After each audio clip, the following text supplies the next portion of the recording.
Võib-olla jah, võib-olla ma olen kuulnud sellist väidet ja ega see väide väga vale ei ole, et selles paneelis oli omajagu väikest provokatsiooni ka sees, aga põhimõtteliselt ma tahtsin lihtsalt juhtida tähelepanu selle paneeliga, et minu meelest ei pruugi olla meil päris lõplikult paigas jah see, et milline on siis ütleme kohtueelse uurimise ja prokuratuuri vahekord.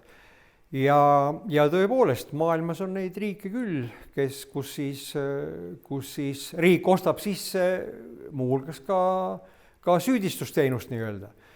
Ja kuna meil see võistlev menetlus on, siis vähemalt tinglikult ma arvasin, võiks me sellise ideega nagu nii-öelda mängida, arutleda, et kuidas nagu lood oleksid.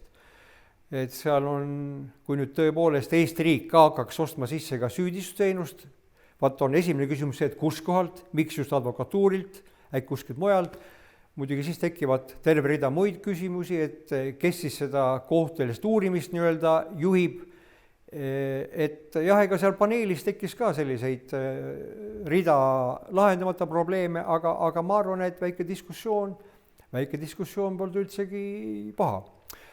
Kui nüüd öelda seda, või küsida niimoodi, et mis võiks olla hea selles, kui nüüd riik ostaks sisse nii kaitseteenust, ütleme, kui ka süüdistusteenust, siis mis seal salata, ma olen kohtunikuna tõepoolest märganud, et paiguti on prokuröril väga keerukas enda nii-öelda süüdistavat hoiakut või süüdistusest loobuda, isegi siis, kui peaks olema ilmne, et siin ei ole midagi.